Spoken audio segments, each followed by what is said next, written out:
Hello, my dear adventurers. It's John. Welcome back to another evening of stories. Since a lot of you liked the first Grimm Brothers movie, I made the decision to assemble a new collection of folk tales and fairy tales. But this time, I've also added a handful of my personal favorites from the collection of Hans Christian Andersen. The stories of the Grimm Brothers served as a major source of inspiration for the Danish author. Can you identify where their impact is seen? So when night falls and the stars start to sparkle, there's never a better moment to get together and take in these frequently captivating skies, and perhaps unsettling tales that have been whispered around firesides and treasured by generations. Whether you're interested in the Grimm Brothers' tales, dark twisted paths, or the everybody can find something to relate to in Andersen's fairy tale stories, is similar to a kind of key that opens the door to a new realm. You can end up in a thicket of an old woodland or atop the tower of a long-gone castle, the enchanted well. It's time to relax and get comfortable. You could even want to get a hot beverage, if alternatively, just lie down in your preferred position, close your eyes, and allow the magic to carry you. A man and his wife had long hoped for a child, but in vain, and now there was a small window at the back of their home that looked out upon a lovely garden with of the best flowers and veggies, yet none dared to approach it because of the huge wall around it. Enter it because it belonged to a powerful witch that everyone was terrified of. When the wife was standing at the window one day, gazing out into the garden, she noticed a bed with the most exquisite rampion, and it was so verdant and fresh that she started to hope for some, and she finally yearned for it intensely. This continued for days, and she realized she couldn't acquire. The man became uncomfortable and inquired after the rampion, withdrew, and turned pale and unpleasant. "What's wrong, sweet wife?" "Oh," said she, "I'll die unless I can have some of that rampion." The man, who loved her deeply, considered eating the food that grew in the garden at the back of our house. To himself, "I'd rather have some rampion than lose my wife, no matter how much it costs in the twilight." He scaled the wall and entered the witch's garden, quickly gathering a handful of rampions, and carried it to his wife, who immediately made a salad out of it and devoured it. However, she enjoyed it so much and found it to be so delicious that she craved it 3 times as much the next day. As she had previously done, the man had to scale the wall again in order for her to get any rest, went back into the twilight, and as he ascended, he suddenly noticed it, Itch standing in front of. She was so terrified of him that she sobbed, "How dare you climb over into my garden? The worst thing you can do is steal my rampion." "Oh," responded, he was kind instead of cruel. I simply did it out of necessity because my wife spotted your rampion outside the window and developed such a strong need that she would have perished if she had been unable to have some. To eat, the witch said. You can have as much rampion as you like if everything is as you say. One requirement is that the child who is born be delivered to me. It will be compatible with, in his mental anguish, the father vowed everything, and I would take care of the child like a mother would. And the witch arrived to give the infant its name when the time came for the newborn to be born. Rapunzel was the world's most beautiful kid when she took it away with her. The witch imprisoned her in a tower in the middle of a forest when she was 12 years old, and it had neither. There are no stairs or doors, just a little window above, and the witch would stand below to be allowed entry. Rapunzel had gorgeous long hair that shone, and she would cry, "Rapunzel, let down your hair." Like gold, she would undo the upper window's fastening whenever she heard the witch's voice. The witch would climb up by her hair if she unbound the plaits and let it fall 20 ells below. After a few years of living in this manner, the king's son was riding through the woods.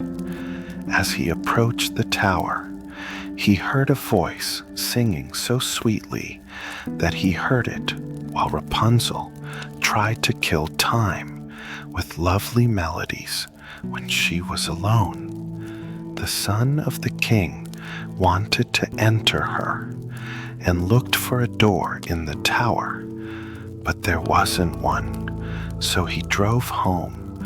But the melody had taken root in his heart, and he listened to it every day in the woods. He saw the witch emerge and listened to it once while he was standing beneath a tree, yelled, "Oh, Rapunzel, let down your hair." And then he noticed as she lowered her long tresses, and how the witch scaled it and entered her. And he thought, since that's the ladder, I'll scale it to find my wealth. And the following day, as soon as dusk was approaching, he went to the tower and exclaimed, "Oh, Rapunzel, let down your hair." She did the same, and the king's son scaled it, and Rapunzel was quite frightened to see a man enter, scared because she had never seen one before. But the king's son started talking to her in such a pleasant way that described how her had gotten into his heart and kept him from being at rest till he saw her. When he asked her to take him for her husband, Rapunzel forgot her fear, and when she realized how youthful and attractive he was, she thought, "I definitely like him much better than old."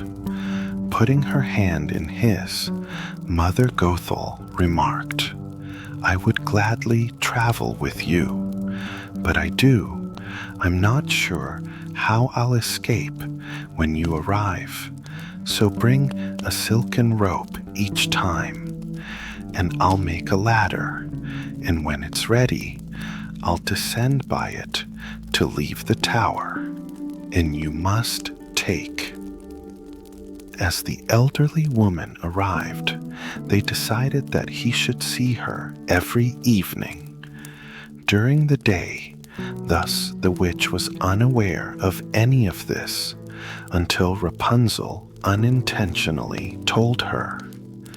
"How come you ascend so slowly, Mother Gothel? When the king's son is with me in O wicked child," the witch exclaimed. "What am I hearing? I thought I had concealed you from everywhere, and you have deceived me."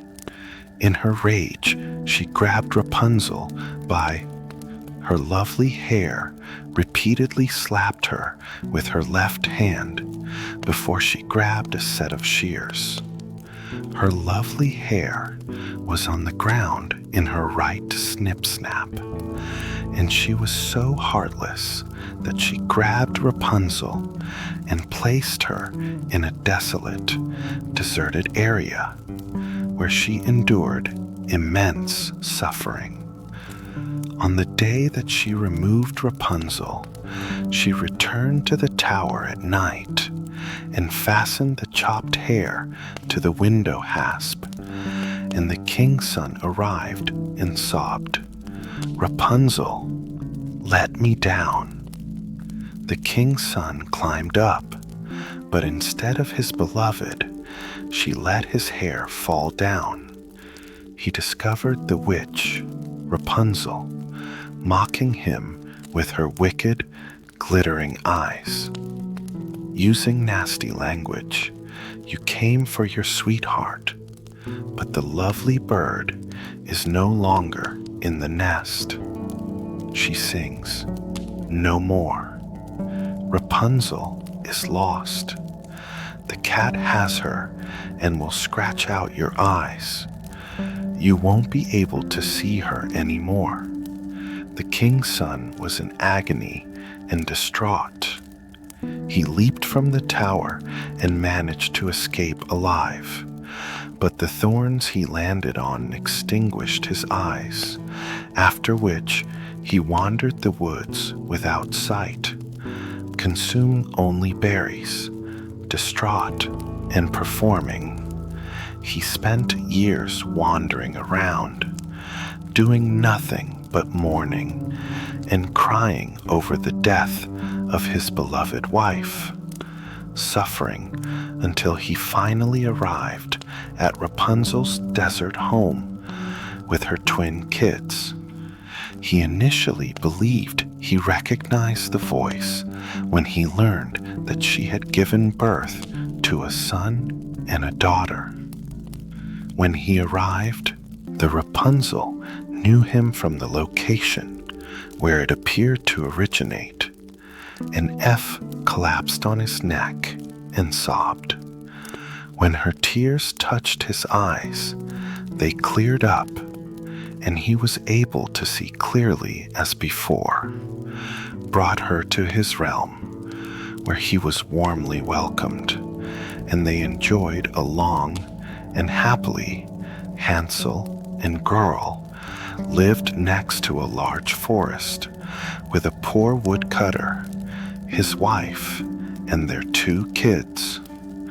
Hansel, the boy, and GTHL, the girl, had very little to bite or suck, and once, when the man was lying in bed and could not even obtain the daily bread because of the enormous dar in the area, one evening, while contemplating this, he rolled and tossed, letting out a deep sigh, and said to his, "What will happen to us, wife? We can't even provide for our kids. There's nothing left for. We'll take the kids early in the morning, and I'll tell you what the husband said to the wife. We will start a fire in the deepest part of the forest in the morning and give everyone. They will never find the way if we give them a piece of bread before leaving them alone to go to work. When we get home, we will be free of them." The wife remarked, "I can't do that. I can't find it it would break my heart to bring my kids into the wilderness and leave them there by themselves, where the untamed creatures would. We'll all starve if you don't come and eat them soon, you idiot. You'd better fetch the coffins we're prepared. And she kept him up until he gave his permission. But I felt sorry for the poor kids, she added. Due to hunger, the guy and his 2 kids had been unable to sleep, and they had heard what his Gretel grieved severely and told Hansel that their stepmother had told their father that it was all over. Hansel responded, "Be quiet, GTHL. Don't worry, I'll take care of something." When the parents had, he woke up, put on his small coat, opened the rear door, and slipped out after falling asleep. The white flints that were lying in front of the home glistened like diamonds under the bright moon. Hansel bent down and stuffed the small pocket of his coat with as much silver as he would wait, so he returned and told Gretel to relax, sweet little sister, and go to rest in peace. God will not abandon us. He returned to his bed when the day was breaking, and the wife arrived to rouse the 2 kids before the sun had risen, telling them to get. She gave them each a piece and said, "Up, you lazy bones.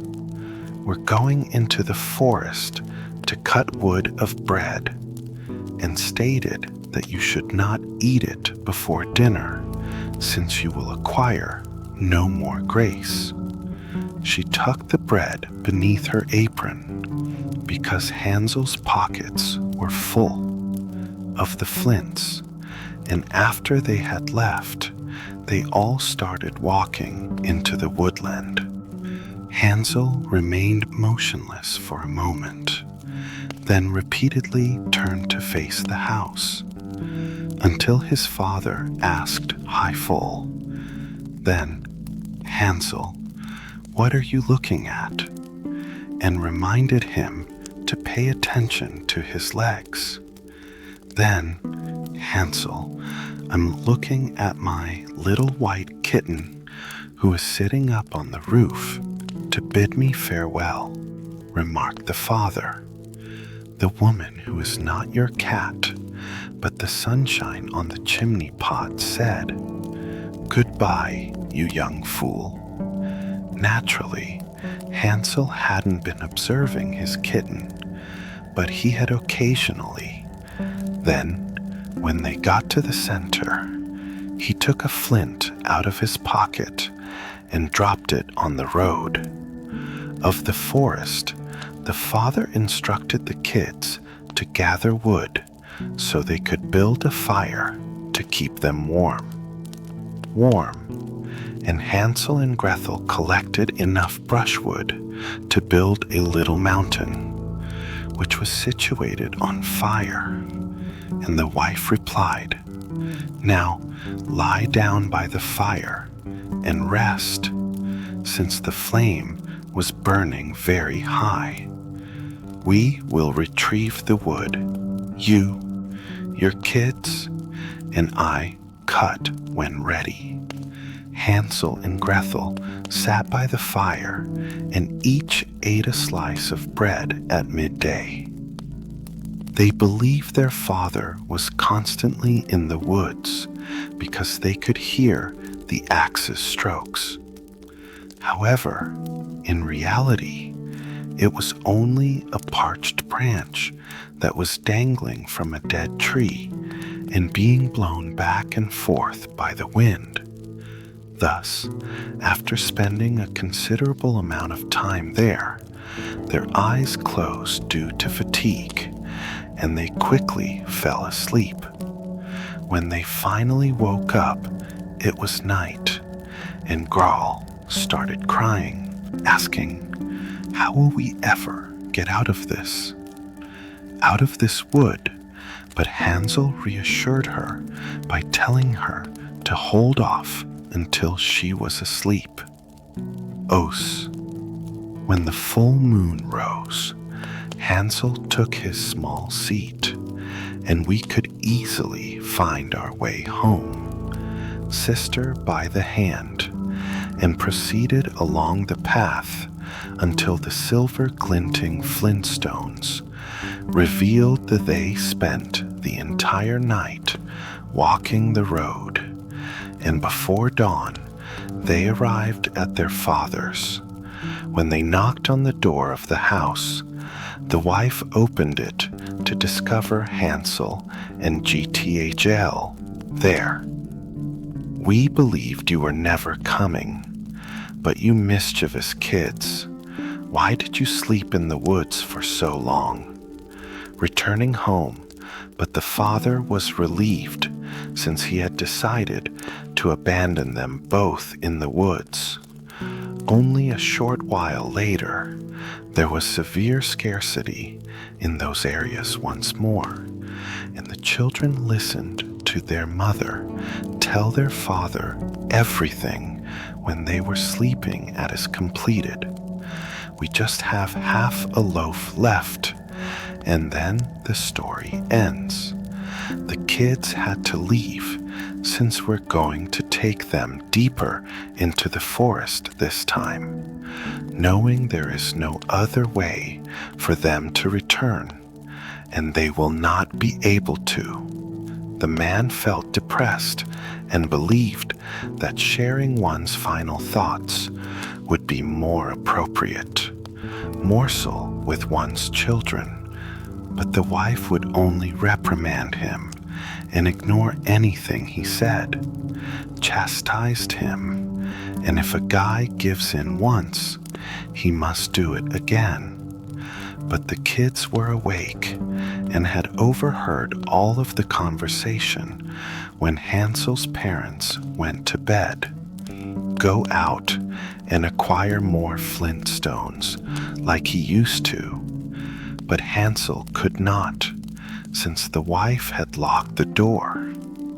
Not leave, but he consoled his younger sister by telling her to go to sleep peacefully and not to weep, and God would provide us with early assistance.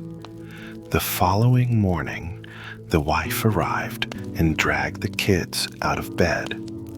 On the way to the wood, she gave them each a small slice of bread, which was less than before.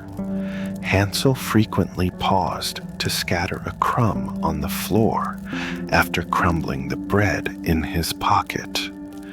The parent I'm looking for said, "Hansel, why are you stopping behind and staring?" "Hansel, you replied to me as my tiny pigeons sat on the roof to bid me farewell." The wife answered foolishly that the morning light gleaming on the chimney was not a pigeon. "Pots," Hansel continued as before, scattering breadcrumbs along the woman's path. The kids ventured far into the forest, a place they had never been in their entire lives. Then once more, a big fire was started, and the mother told them to remain motionless. "You kids, and you can sleep when you're exhausted. We're heading into the wilderness to cut wood, and when we're ready to head home in the evening, we'll come and get." So when lunchtime arrived, Hunel, who had strewed his own bread, shared Grethel's. The road, after which they fell asleep, and as evening wore on, nobody arrived to help thee. It was a gray night when the kids woke up, so Hansel reassured his younger sister and told her to wait. Of bread I had strewn all over it. So as the moon rose, they woke up, but were unable to locate any Hansel. The birds of the fields and woods had arrived and scooped them up with brews. They believed they might still find their way, but they were unable to do so and continued that night. And the following day, from dawn until dusk, but they were unable to figure out how to get out of the wood, and they were really hungry because they only had a few berries to eat. When they were too exhausted to continue dragging themselves along, they might take up. It was the third morning since they had departed, when they dozed off while lying down beneath a tree. They were constantly attempting to return to their father's residence, but instead, they just discovered themselves further into the forest. And had assistance not arrived quickly, they would have been, around lunchtime, starving. They spotted a lovely Snow White. They paused to listen to the bird singing so sweetly while perched on a bough. Then, after he was done, the bird extended its wings and took off before them, with them following, until they reached a small house with a bird perched on the roof. As they got closer, they saw that the window was made of clear sugar. The roof was made of cakes, and the house following, trucked of bread. Hansel, we'll discuss some of this and prepare a delicious dinner. I'll have a piece of the roof, GRL, and Hansel reached up and snapped off a small piece of the window so you could enjoy some of the sweet-tasting GTHL, stood at the window, and GW at the roof to taste it. And then they heard a thin, from inside, a voice calls out, "Nibble, nibble," like a mouse that is nibbling at my house. And the kids replied, "Never mind, it's the wind." And they continued to eat without bothering themselves. Hansel, who discovered that the roof tasted excellent, removed a significant portion of it, and Gretel took out a substantial round window pane, took her seat, and started working on it. Then the door opened, and an elderly woman emerged. Hansel and Gretel were terrified and dropped all they had in their hands while leaning on a crutch. However, the elderly woman nodded her head and said, "My dear children, why are you here?" She took each of them by the hand and led them inside, saying, "You'll be fine if you come inside and stay with me." They entered her modest home and discovered a satisfying breakfast consisting of pancakes and milk. She then showed them 2 small white beds where Hansel and Gretel laid sugar apples and almonds. The elderly woman assumed they were in heaven and looked down on them despite her actions, was a cunning witch who waited for children and constructed the little house on. She used to kill them, prepare them, and consume them with the intention of luring them inside. Then, on a feast day, the witch's eyes were inflamed and her vision was blurry. However, she shared the beasts great sense of smell and was fully aware of when human beings were. She knew Hansel and Gretel were approaching, so she offered a mocking chuckle and declared with glee, "I have them, and they won't get away." She got up early in the morning to check on the kids before they woke up, and as she thought, what a fine feast, as they slept so soundly with round, rosy cheeks. Then she took Hansel in her withered hand and ushered him into a small stable. Then it wasn't good to shut him up behind a grating and shout and scream as loudly as he could. Returning to Gretel, she shook her sobbingly and said, "Get up, lazy bones, get water, and cook something nice. Your brother is in the stable outside and has to gain weight. Once he does, Gretel starts to cry bitterly, but it is useless. She had to do something. Enough, I'll eat him." Follow the evil witch's instructions, and the tastiest food was prepared for her. Every morning, the elderly woman came to visit Hansel, who was destitute, while Gretel received nothing but crab shells. "Hansel stretched out your finger so I could see if you were going to get fat soon." Hansel looked a little stable and sobbed.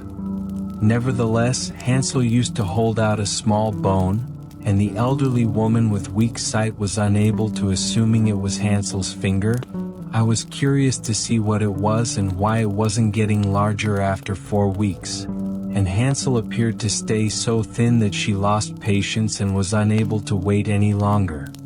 Then, with a sigh, she told the young girl to hurry and drink water because she was Hansel fat, or the poor little sister will be devastated if I have to kill and roast him tomorrow because he is lean. How the tears streamed down her cheeks as she had to collect water. Dear God, please pray, for at the very least, we should have perished if we had been eaten by untamed animals in the forest. Spare me your laments together, the elderly woman replied, adding that they are of no Gretel had to get up early the following morning, light the fire, and fill the kettle first. We'll bake, the elderly woman said, adding, I've already heated the oven, and she shoved poor Gretel in the direction of the oven, where the flames were all ready because she wanted first dough. The witch said, Shadow, crawl in and see if it's hot enough so the bread may be. Gretel intended to close the door behind her and allow her to be roasted, but she would have devoured her. But Greel saw her purpose and remarked, I'm not sure how to do it. Goose replied to the elderly woman, the aperture is large enough. Do you see me? Might enter myself, and she lowered herself to place her head in the oven's mouth before Gretel pushed her to enter further, and she closed the iron door behind her and placed how terrifyingly she held up the bar. But Gretel fled, leaving the evil witch to Gretel rushed directly to Hansel after the burn, opened the stable door and said, Hansel, we are. As soon as the old witch was freed, Hansel flew out of the cage like a bird.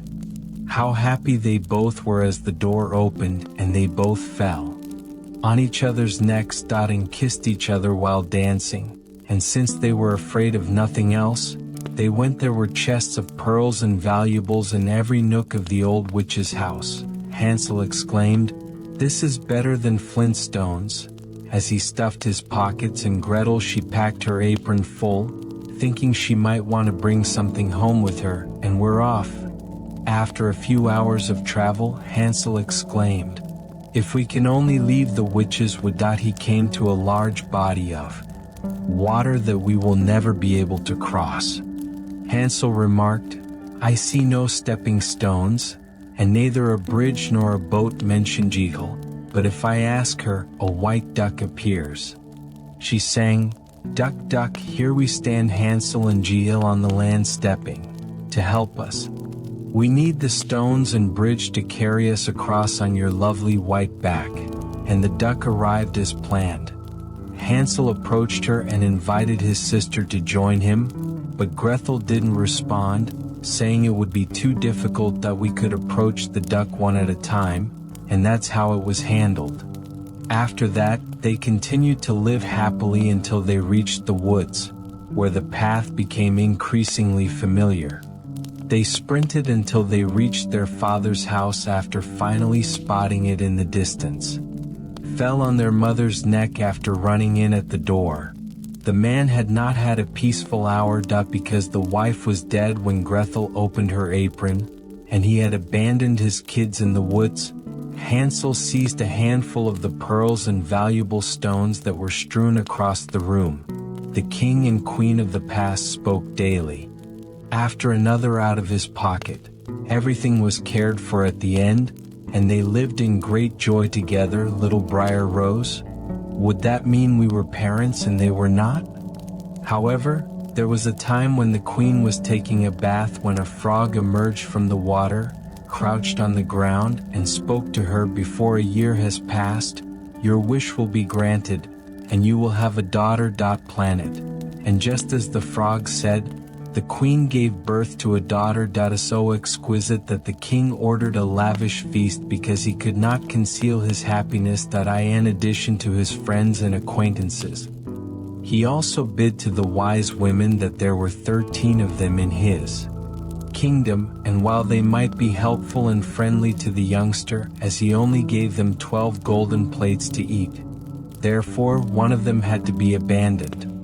Nevertheless, the feast was lavishly celebrated, and when it came to a close, the astute women stepped forward to show the kid the amazing presents they had received.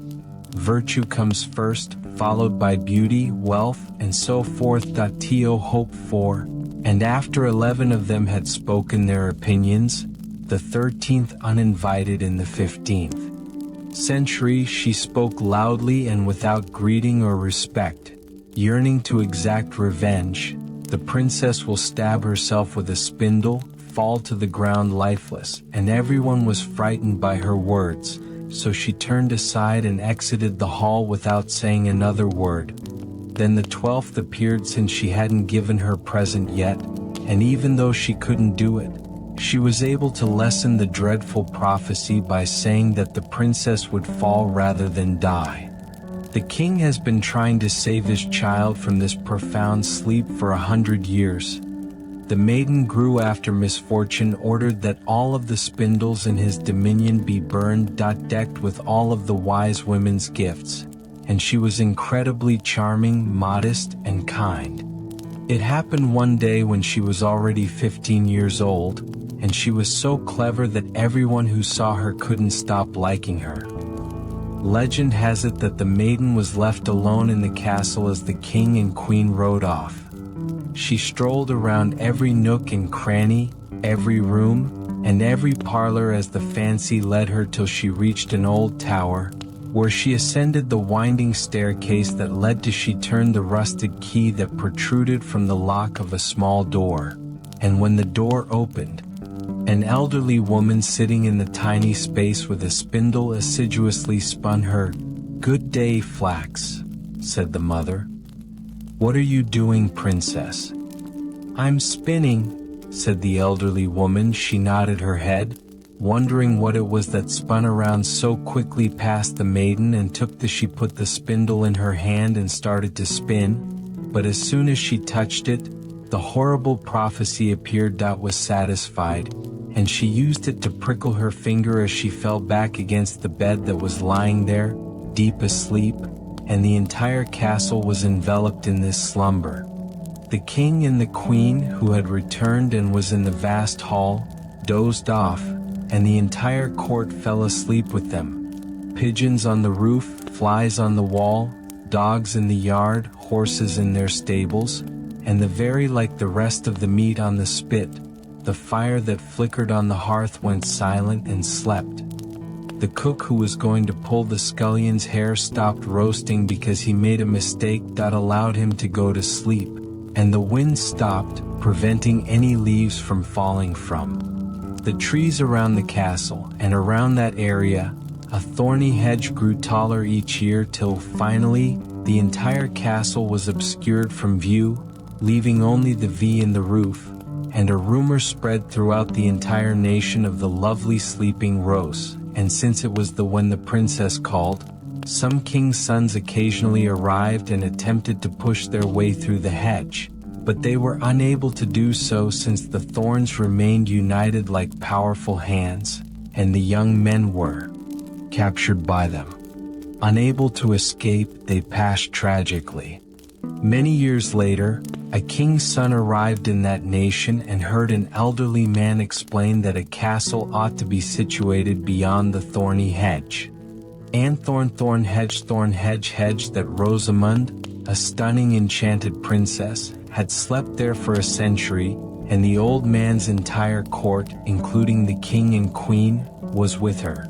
His grandfather had informed him that other king's sons had attempted to avoid the thorn hedge but had suffered a terrible death after being ensnared and wounded by the thorns.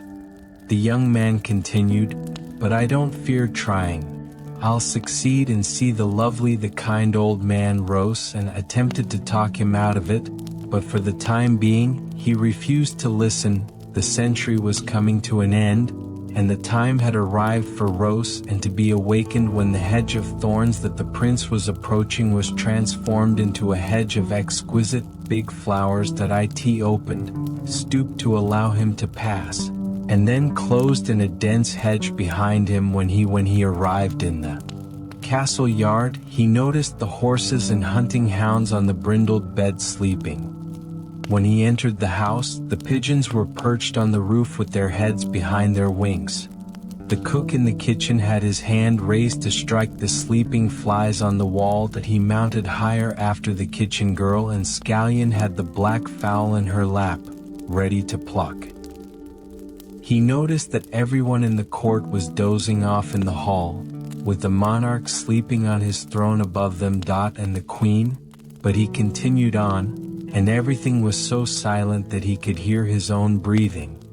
He finally reached the tower, climbed the winding staircase and opened the door. Rose was lying in a small room, and he could see how beautiful she was sleeping, not avert his gaze, and now he bent down to give her a kiss, causing her to awaken and open her eyes, and had a very positive opinion of him, Rose, and they went out together with the queen and the king.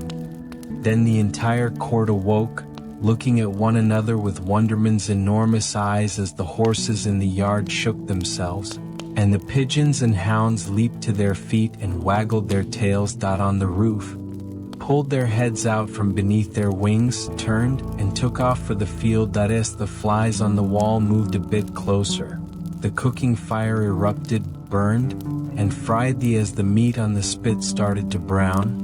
The cook placed a box on the ear of the scallion. That he yelled out.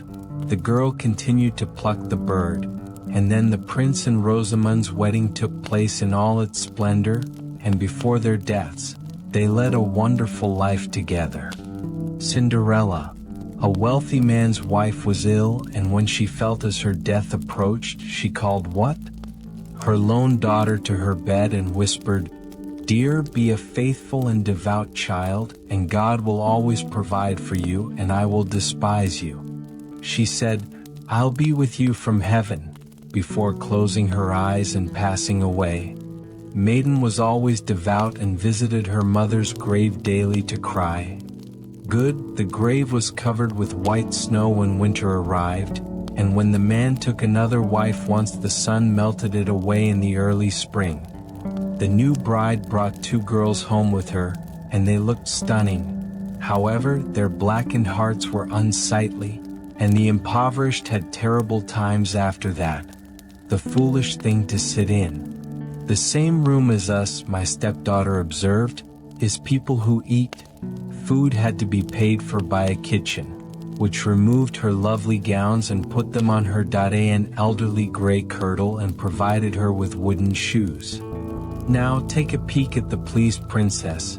They chuckled at her outfit before sending her into the kitchen, where she had to work hard from dawn till night, rise early, fetch water, light the fires, and in addition to washing, the sisters tried their hardest to harass her by making fun of her and strewing lentils and peas in the ashes and arranging for her to retrieve them in the evenings when she was exhausted after her long day's work and was forced to rest on the bed instead of lying in it. The hearth among the cinders, and they gave her the name Cinderella since she usually appeared dusty and filthy.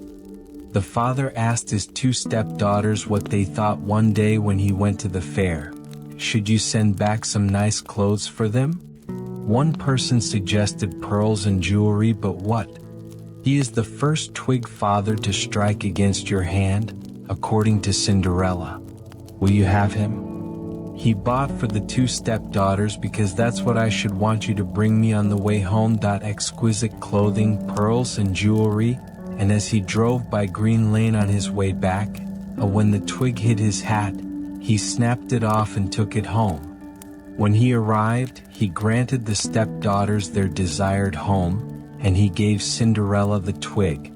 After expressing her gratitude to him, Hazel planted this twig at her mother's grave. Weeping so bitterly that the tears landed on it, nurtured it, and caused it to grow and become a beautiful, Cinderella visited the tree 3 times a day, prayed and sobbed each time, and each time any wishes she made were granted by a bird from the tree. As it happened, the monarch presided over a 3-day celebration, wherein all of the nation's lovely young ladies were invited, so that the kings, when the two stepdaughters learned that they too were engaged, the son might select one of them. They were overjoyed to show up, so they phoned Cinderella and instructed her to comb their hair. We're heading to the wedding feast at the king's, so quickly brush our shoes and fasten our buckles. When Cinderella heard this, she couldn't stop crying since she would have liked to. She asked her stepmother to let her attend the dance, and she responded, "Cinderella, in all you want to attend the festival despite the dust and dirt, but you don't have a dress or shoes yet. Dance." But after she kept begging, the stepmother finally answered, "I've strewed a dish packed with lentils in the ashes, and if you can retrieve them all in 2 hours, you might accompany us." The virgin proceeded to the rear entrance leading to the garden and yelled, "All the birds that are the lentils that lie in ashes, including the turtle doves and the gentle doves, come get that for me. The good must go in the dish, otherwise you risk eating the bad." Afterward, 2 white doves and a few turtle doves appeared at the kitchen window. And finally, a throng of all the birds in heaven fluttering and chirping, and the doves nodded their heads and started picking pecks as they were lit among the ashes. Peck, after which everyone else started picking peck, and putting all the good grains in the oven.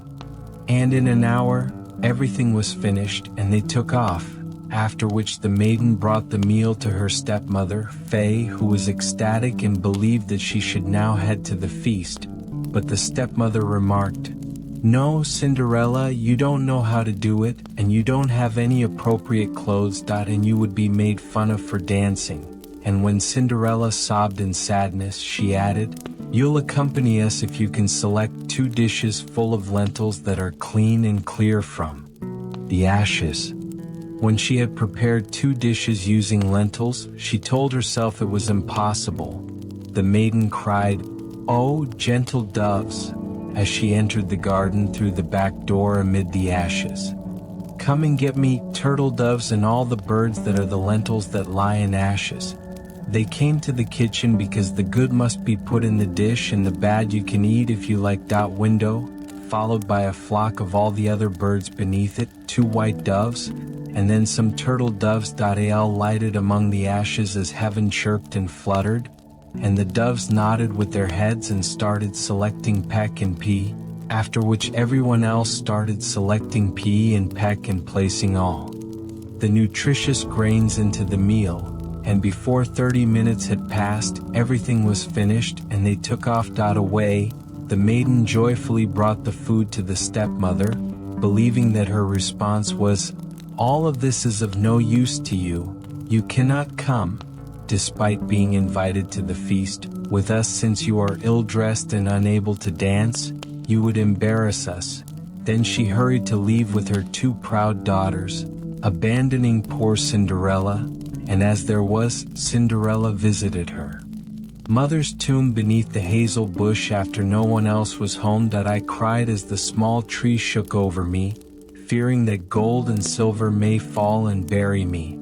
The bird dropped a pair of silk-embroidered shoes and a gold and silver outfit at us home, and she quickly put the garment on and attended the celebration.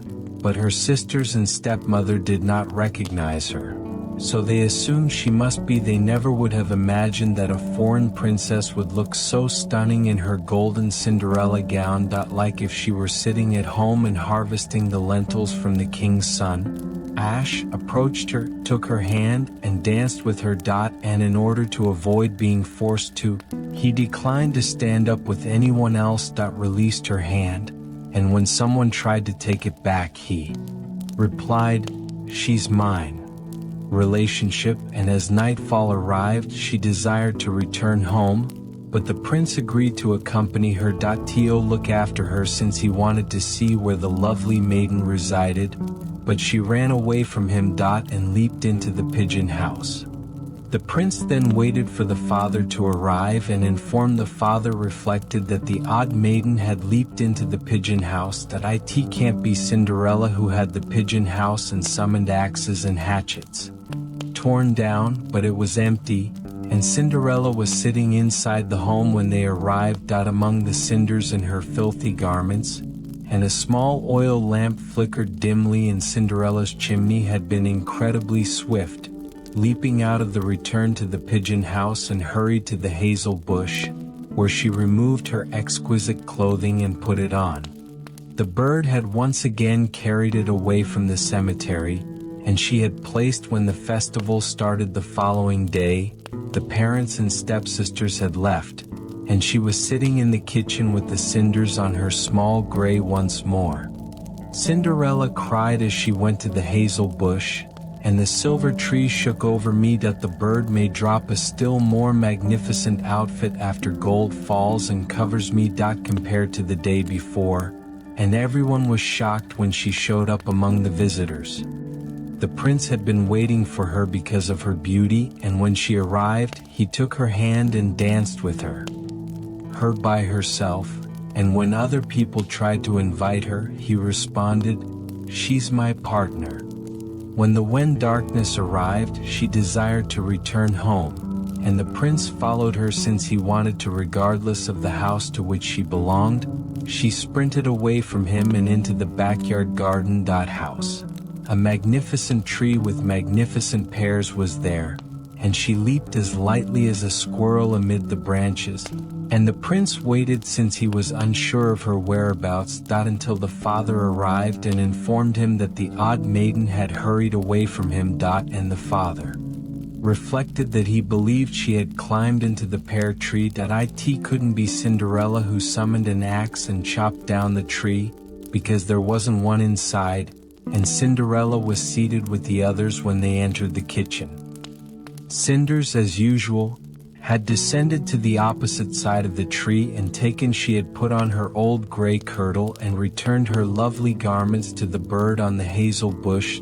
Once more on the third day after Cinderella was set off by the parents and stepchildren. Returned to her mother's grave and uttered the words, "Shake over," to the tree that I might be covered in silver and gold, and the bird would then drop clothing of some sort. It had never been seen in such magnificence and brilliance, as well as gold slippers. And everyone was in awe of the prince when she showed up at the feast wearing this attire. Danced with her by herself, and when someone else asked, he replied, "She's my partner."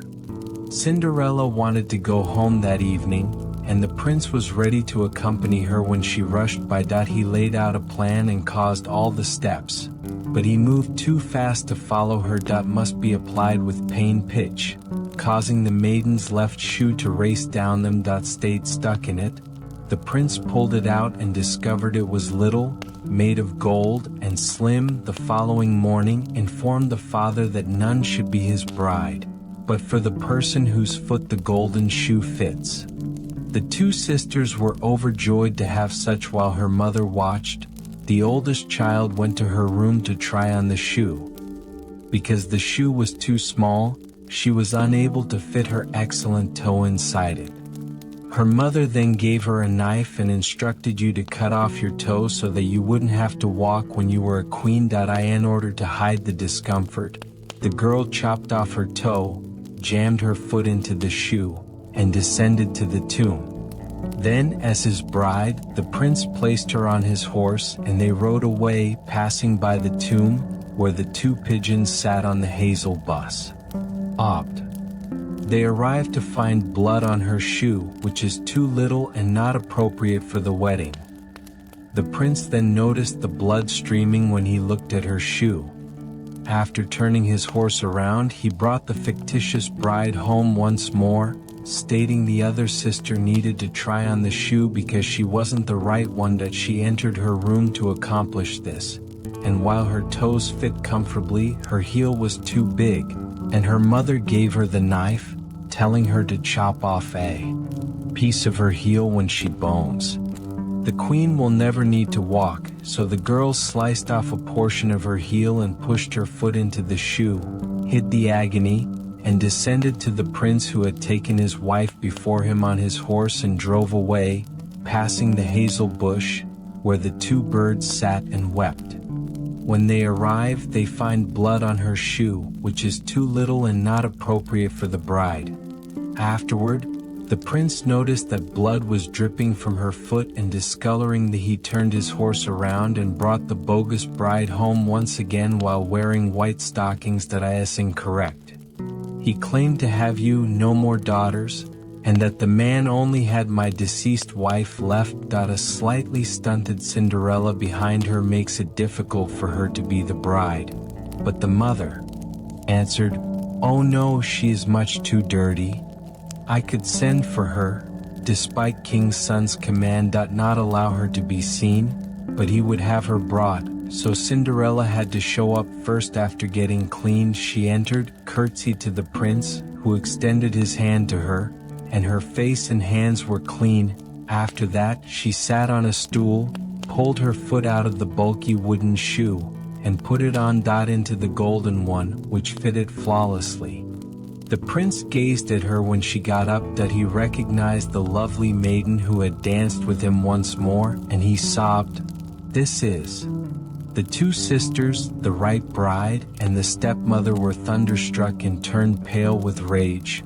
But he mounted his horse, placed Cinderella in front of him, and rode away, passing the hazel bush. There were two white birds that wept there, but there was no blood on her shoe because it wasn't too small. After all, she is the right bride, and they flew after and perched after they had sobbed on Cinderella's shoulders, one on the left and one on the right, and so they stayed there till when the prince's wedding was scheduled. The counterfeit sisters arrived in the hopes of currying favor and to participate in the celebrations.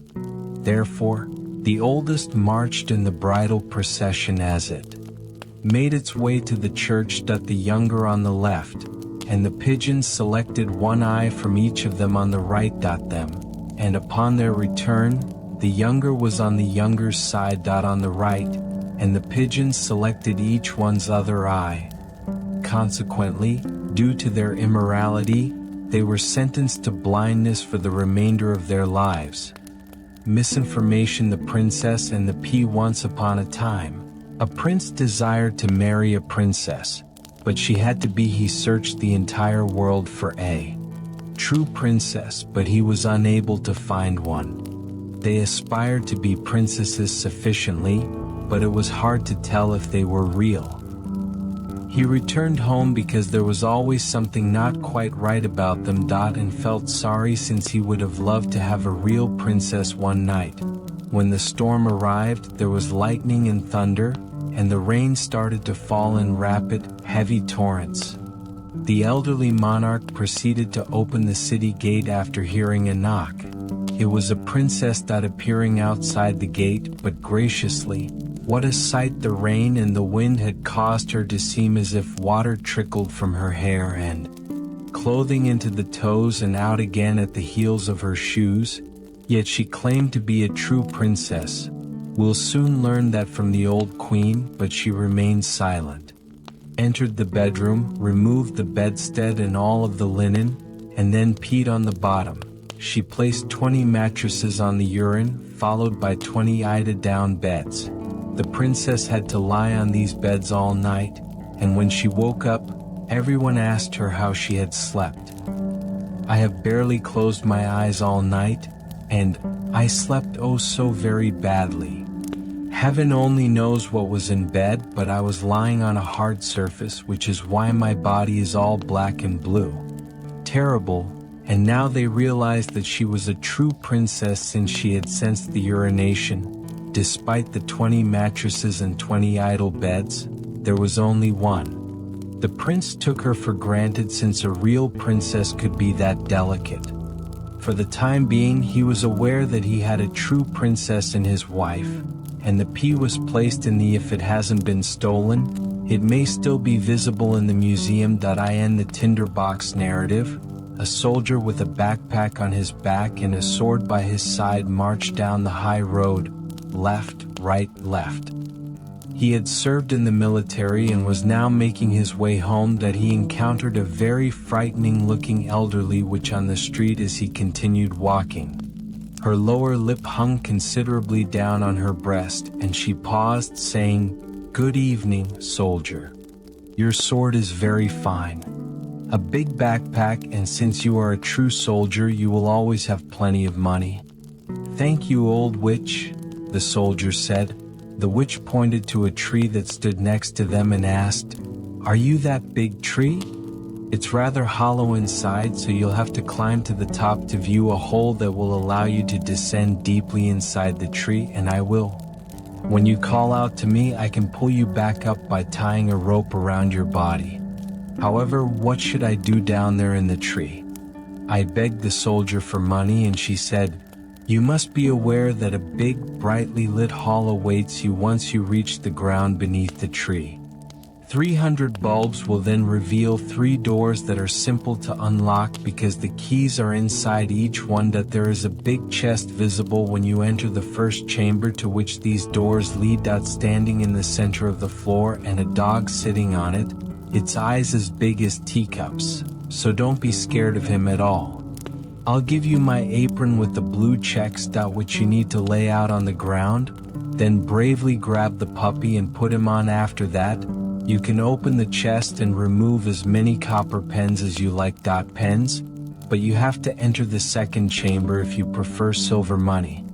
There you will find put him on my apron. Another dog with eyes as large as wheels, but don't let it bother you. And then take as much money as you like. If, on the other hand, you like gold, proceed into the third chamber, where another chest is filled with it, and the dog sitting on it has terrible eyes that are as large as a tower, but don't worry about him. He can't harm you if he's on my apron." The soldier answered, "It's not a bad story, and you can take whatever gold you want from the chest. But what am I to give?" "Naturally, you don't mean to tell me all of this since you're an old witch." I didn't say anything to the witch, but I promised to bring me an old. When my grandmother last went down there, she left a tinderbox behind. Here is my blue check, and here is the witch's response. I swear, now wrap the rope around my body. As soon as the rope was secured, the apron, the soldier scaled the tree and descended through the opening to the earth below.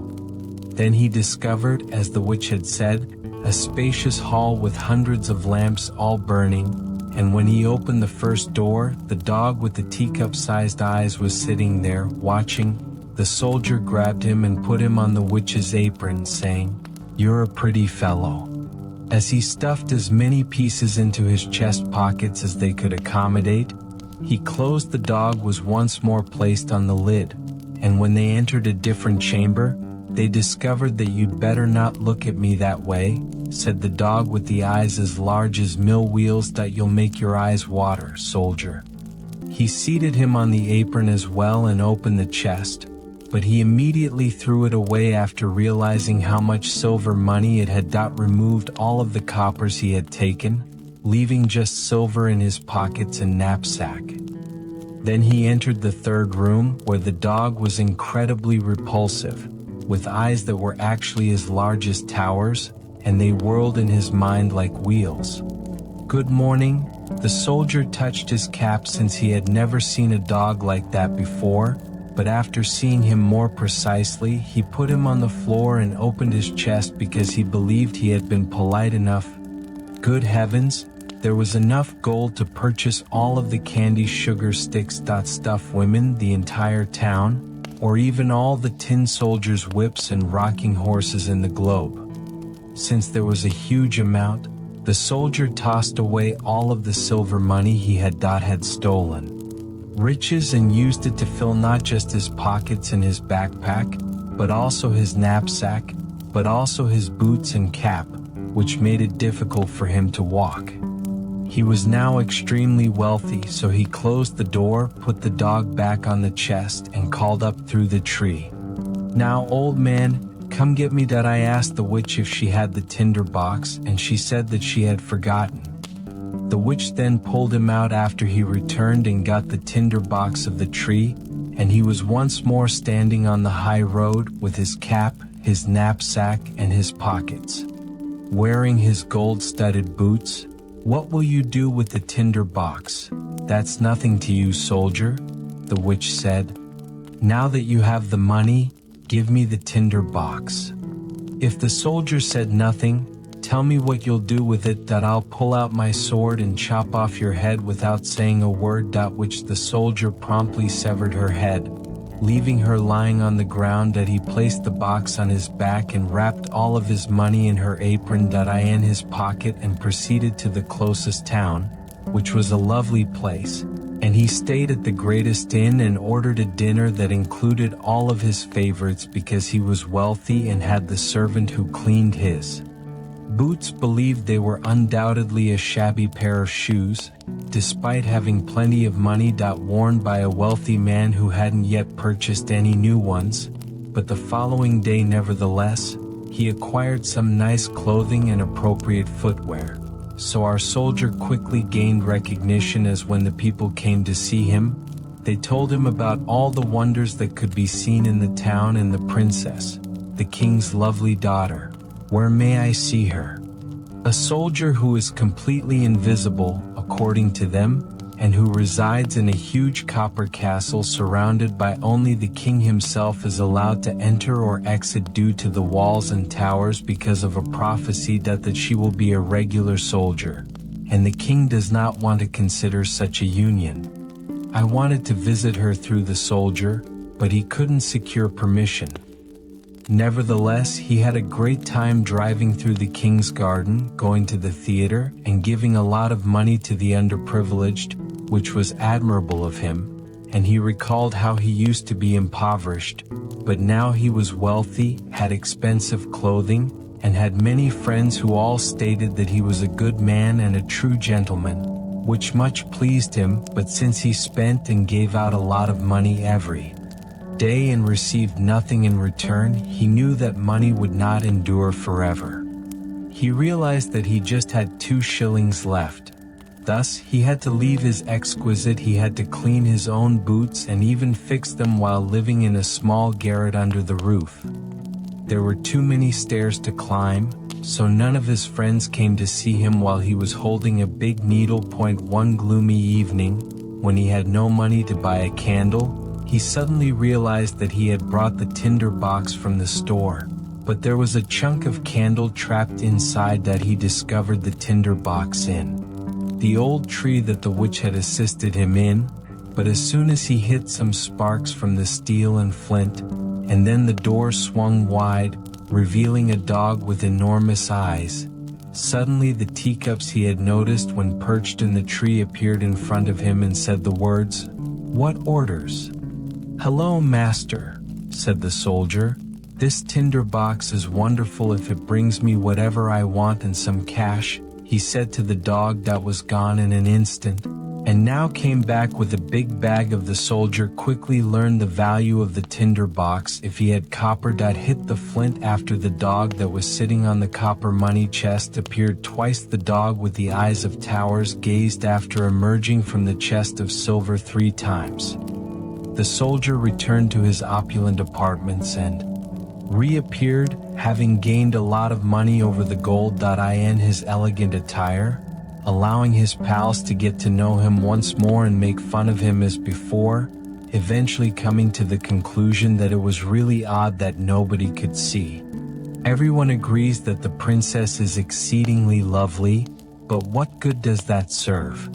Considering that she will be imprisoned in a copper castle with numerous towers. Can I get to see? Where's my tinder box? Then he hit a lamp and the dog appeared. "It's midnight," the soldier murmured, standing before him with eyes the size of teacups. "But I would really like to see the princess, even if only briefly," as the dog vanished right away. And he returned with the princess she was sleeping on before the soldier could even glance around. The dog's back was dozing, and she was so beautiful that everyone could tell she was a real. The soldier couldn't resist kissing the princess's real soldier as he after that, the dog rushed back with the princess. But the king and he were having breakfast in the morning. And queen, she shared with them a unique dream she experienced the night of she had been kissed by the soldier after riding on the dog's back.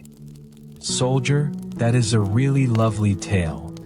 The queen did say that, so one of the court's elderly ladies was scheduled to observe the following evening. By the princess's bed to see if it was a dream or if there was another possibility.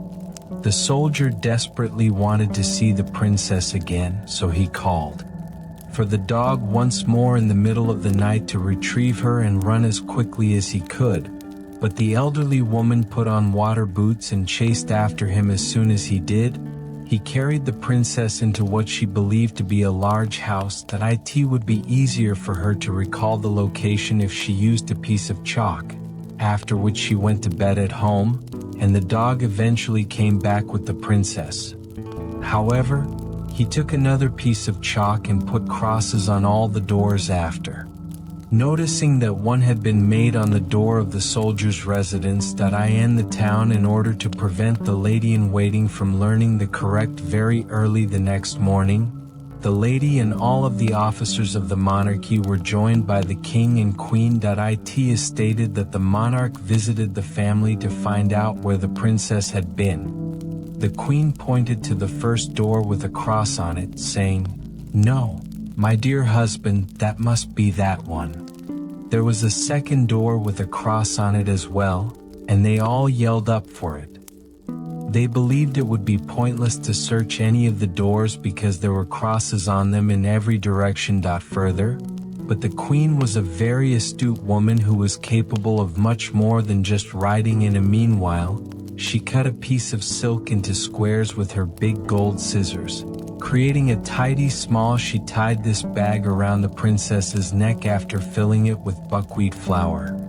Make a little hole in the bag so the princess can disperse the flour on the ground. Accompanied her during the night, when the dog reappeared and rushed with the princess while carrying her on his back. The soldier, who was deeply in love with her and wished he had been a royal in order to have the dog, didn't notice how the flour ran out of the bag all the way from her for a long time. The soldier's home's castle wall, and even up to the window where he had ascended with the princess. So the king and queen discovered in the morning where, oh no, the soldier was captured and imprisoned, and their daughter had been. As he sat there, it was gloomy and unpleasant, and the people told him that tomorrow, it was not good news to be hanged, and in addition he had left the tinder box in the morning. He could see through the small window's iron grating how people hanging were leaving the town in droves to witness his hanging. Everyone rushed outside to watch the soldiers as they marched. Once he heard the drums booming. A shoemaker's lad wearing slippers and a leather apron galloped past so quickly that one of his slippers flew away and collided with the wall where the soldier was sitting, peering through the iron. Hi, you shoemate, AK guy. You don't have to be in such a rush. Whistle to him, soldier. Nothing will be visible until I arrive, but if you rush to the residence where I've been, you will have 4 shillings if you live and bring me my tinder box, but you have to give it your all. First and foremost, the shoemaker's boy thought that receiving the 4 shillings was a beneficial idea. Thus, he sprinted quickly to retrieve the tinder box and handed it to the soldier. We'll see what a big gibbet has been seen outside the town. Built a circle around which the king, thousands of people, and troops stood. And the queen sat across from the judges and the entire court on splendid thrones. The soldier was already on the ladder, council, but they were just getting ready to hang the rope. His neck. He claimed that a poor criminal's innocent request was frequently accepted in the past. When he passed away, he desperately wanted to smoke a pipe because it would be the last thing he should do. The soldier seized his tinder box. Because the king could not resist this request, I set fire to it twice, 3 times, and all the dogs suddenly appeared, including the one with eyes as huge as teacups, one with eyes the size of mill wheels, and a third with eyes the size of towers. The soldier said, "Help me now so that I may not be hanged," and the judges were surrounded by hounds and all of the counselors were taken into custody. They were flung many feet into the air, one by the legs and the other by the nose, so that they collapsed and were smashed to pieces. The monarch declared, "I will not be touched." However, the biggest canines grabbed him and the queen and tossed them after the. In addition to the military, everyone was terrified and sobbing. "You will be our king, good soldier, and you will wed the lovely princess," so they said as the 3 dogs rushed ahead and the soldier was placed in the king's carriage. As the troops displayed their weapons and the young boys whistled through their fingers, she was delighted during the wedding when the princess emerged from the copper castle as queen. The dogs sat at the table and gazed intently at the little mermaid, far out in the ocean where the water is as blue as the most beautiful corn blossom. During the week-long celebrations, as transparent as crystal. It is so profoundly deep that no cable could possibly comprehend it. A large number of church steeples stacked on top of one another would not extend from the ground below to the Sea King and his subjects reside above the water's wave surface. And we must not think that the sea's bottom is made up of nothing but bare yellow sand. In fact, the most unusual plants and flowers thrive there, with leaves and stalks that are so docile that they stir as though they had life when the water is even slightly disturbed. Birds soar amid the trees here, while fish of various sizes glide between the branches. The Sea King's fortress is located in the deepest place of all. Its walls are the long Gothic windows are made of the finest amber and are constructed of coral. As water passes over the shells that make up the roof, they open and close, giving the impression that quite lovely since each one contains a glistening pearl that would be appropriate for his elderly mother took care of the house for Queen the Sea King, who had been a widower for many years. She was extremely proud of her high birth and a very intelligent woman because of this. Wore 12 oysters on her tail, although other high-ranking individuals were only permitted to wear 6. Nonetheless, she deserves a lot of recognition, particularly for her concern for the little sea princesses. The youngest granddaughter was the most attractive of the 6 lovely children. Her eyes were as blue as the deepest sea, and her skin was as delicate and clear as a rose leaf. However, she had no feet like the others, and her body ended in a fish's tail. They spent the entire day playing in the castle's great halls or amid the beautiful flowers. Large amber windows were open, fish swam in, and Jerry grew out of the walls, that similar to how swallows enter our homes when we open the windows and acknowledge when the fish approach the princesses. They ate from their hands and let themselves be. There was a lovely garden outside the castle that it produced blossoms that resembled the flames of walls. Red and dark blue flowers. Fire, the leaves and stalks swung back and forth, and the fruit gleamed like gold. The earth itself was always the best sand, but it was as blue as a sulfur flame. Over everything, there was an odd blue glow that seemed to be encircled by air from above, which, in calm weather, the blue sky shone rather than the shadowy water depths.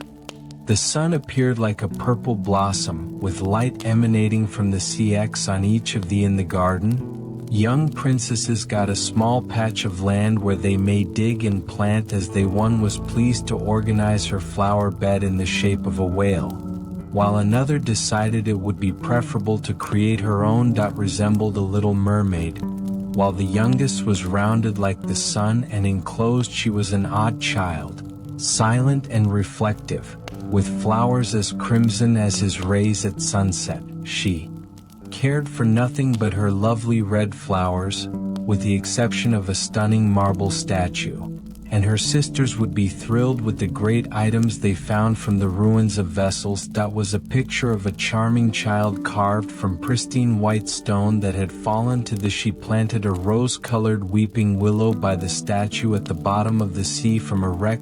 Flourished and quickly draped new branches around the monument. Nearly reaching the blue sands, the shadow appeared to wave back and forth like the branches, with a violet tinge. Nothing gave, as though the tree's crown and root were playing and attempting to kiss one another. She insisted her old grandmother tell her about the world above the water, since it gave her such joy. To her, what she knew about the towns, ships, people, and animals seemed most. It is lovely to hear that the land's flowers ought to smell rather than those, that the forest trees should be green beneath the sea, and that the fishes among. Her grandmother enjoyed listening to the trees sing because they were so lovely. She would not have understood her if she had referred to the small birds as fishes, because she had never seen birds. Stated that the grandmother you will have when you turn 15 has permission to sit on the rocks in the moonlight after rising from the water. As the massive ships pass by, you will observe both woods and communities. One of the sisters would be 15 the next year, but as each was the youngest, would have to wait 5 years before her because she was 1 year younger than the other. Came to emerge from the ocean's depths and observe the earth as we. Nevertheless, she pledges to share with the others what she observed and thought during her initial visit. Their grandmother told them that they were the most beautiful of all the things they sought information on, and none of them was really eager for her time to arrive. Being the youngest, she waited the longest and was extremely quiet. Many evenings she stood by the open window and gazed up through the dark blue ocean, thinking. And observing the fish as their fins and tails swirled around. She could see that even though the moon and stars were dimly visible, they appeared larger through the water than they actually are. Eyes, she recognized the black cloud that moved between her and them. That it was either a ship full of people or a whale swimming over her head. Creatures who have no idea that a charming tiny mermaid was standing below them. When the oldest was 15, she was seen extending her white hands toward the ship's keel. When she returned, she had hundreds of items that had been permitted to rise to the ocean's surface. To discuss. But she claimed that lying on a beach in the moonlight was the most lovely days in a big town nearby where the lights were, and the calm sea close to the coast, listening to the sounds of the music and the commotion of carriages while sparkling like hundreds of stars and human voices, followed by the sound of joyful bells ringing from the steeple's church. And she yearned for them more than anything else, since she was unable to get close to all those amazing things. The youngest sister eagerly listened to all of these descriptions, and later, as she stood with the window open and gazed up through the dark blue water, She imagined the big city with all of its noise and activity, and even down in the sea's depths, she could hear the ringing of church bells.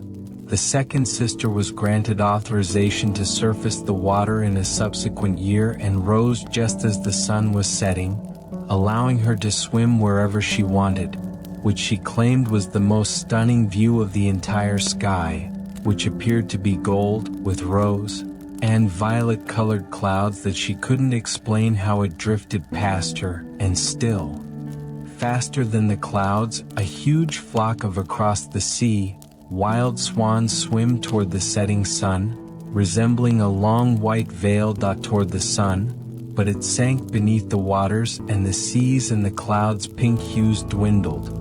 When it was the third sister's turn, she swam up, showing the most courage of all. She noticed green hills covered by a broad river that flowed into the sea.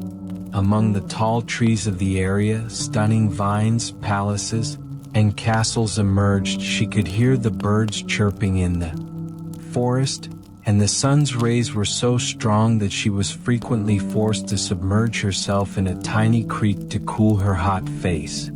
Discovered a group of young humans playing in the lake, and she wanted to play with them, but they ran away in terror, and suddenly a small black animal appeared in the water that was a dog.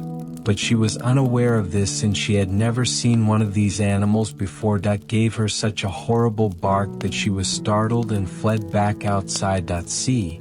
But she added that she should never overlook the stunning green hills, the forest, and the adorable small kids who could swim in the ocean despite not having fish tails. The fourth sister stayed in the middle of the sea because she was more shy, although she claimed that it was as lovely there as it was closer to the land. Sea for miles around her, and the sky above appeared to be a glass bell that had spotted the ships, but they were so far away that they resembled seagulls. The enormous whales spat water, and dolphins sported in the waves. That it appeared like 100 fountains were playing in all directions from their nostrils.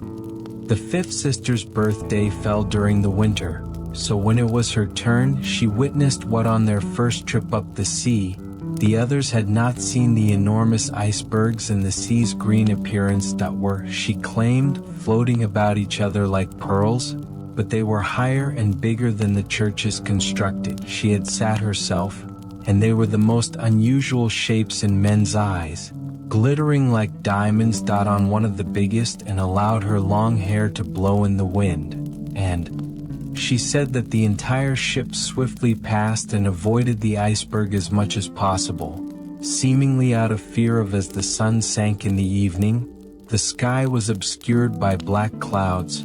Red light blazed, lightning flashed, and thunder rolled on the icebergs as the sea heaved and they tossed and shook. She sat quietly on the ship while the sails on all the ships were reefed with fear and trembling. As the blue lightning flung its forked bolts into the sea, the floating iceberg watched. Each of the sisters was thrilled when they were initially allowed to emerge at the fresh and lovely things they had seen. But now that they were adults, they could go whenever they wanted. And they no longer cared about it. They wanted to be in the sea once more.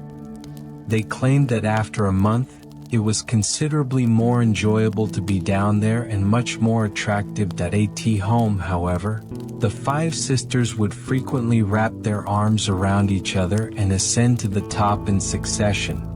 Their voices were more exquisite than anyone had, and they swam before a storm arrived, anticipating that a ship would be lost before the ship, and pleaded while singing sweetly of the delights that can be discovered in the ocean's depths.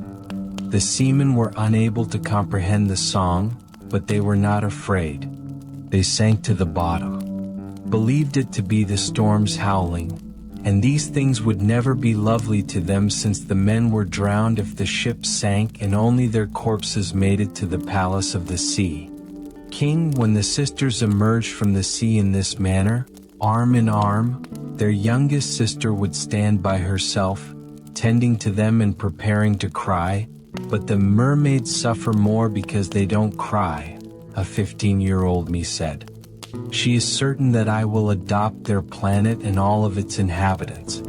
Finally, she turned 15. Well, you're grown up now, her grandma, the elderly dowager, said. She put a wreath of white lilies in her hair and said, "You must allow me to dress you like your other sisters." And the elderly woman instructed 8 large oysters to be attached after each blossom leaf was half a pearl themselves to the princess's tail to demonstrate her royal status. But they wounded me, the little remarked. Mermaid pride must be in pain, the elderly woman said, with great pleasure. Had set aside the bulky wreath and shrugged off all of its grandeur. The crimson flowers in her own garden would have been a much better fit for her, but she couldn't help herself, so she bid Rose farewell as softly as a bubble to the sun's surface that had just fallen when she looked up above the sea. But the clouds had a scarlet tinge. Brilliant gold, and the evening star shone in all its glory through the shimmering twilight. Beautiful, the air was fresh and warm, the sea was peaceful, and a big ship with just one sail set, 3 MS were beeled on the water. Not of the men sat motionless on deck or among the rigging as the breeze stiffened. On board, there was music and singing, and as night fell, colorful lanterns were lit as the little mermaid swam near the cabin windows if the flags of every nation were flying. She could occasionally see through the transparent glass window panes as the waves carried her aloft.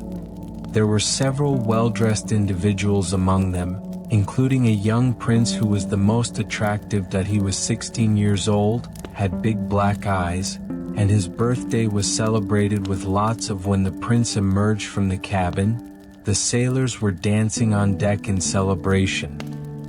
The little mermaid was so radiant, with over 100 rockets rising in the sky. Alarmed that she dove beneath, and when she extended her head once more, it showed she had never seen fireworks like this before, and it seemed like all the stars in heaven were falling on her.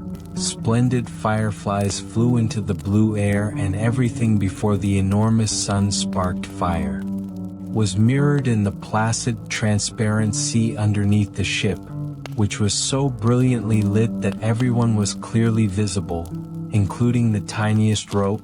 And the young prince was really attractive. He grinned and pressed everyone's hands together. It was quite late, but the music continued to reverberate through the clear night air. The mermaid was unable to look away from the ship or the lovely prince with the colorful lanterns that had been put out. The cannon had stopped firing and there were no more rockets in the air.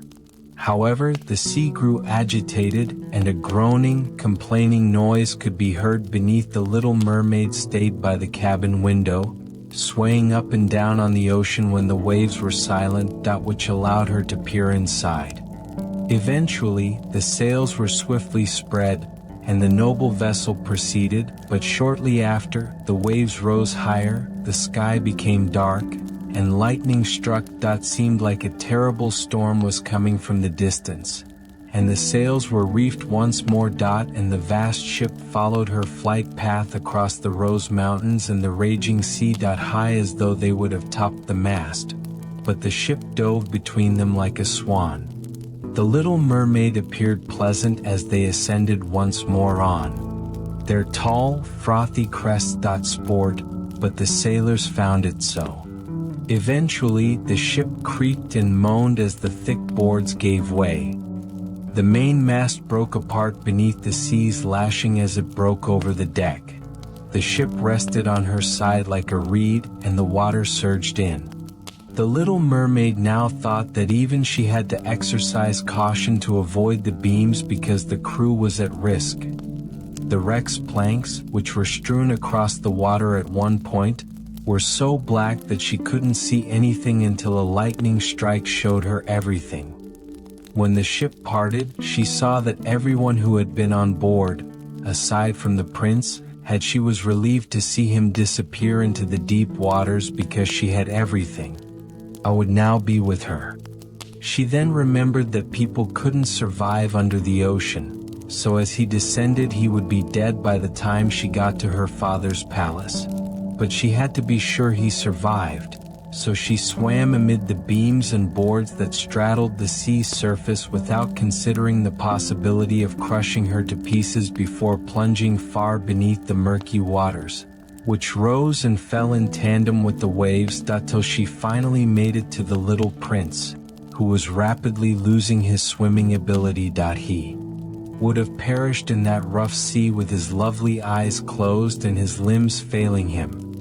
The little mermaid saved his life by holding his head above the water and allowing when the storm subsided in the morning, the waves carried them to their destination. But there was not a single piece of the sun was visible, rising red and bright from the ocean with its beams returning.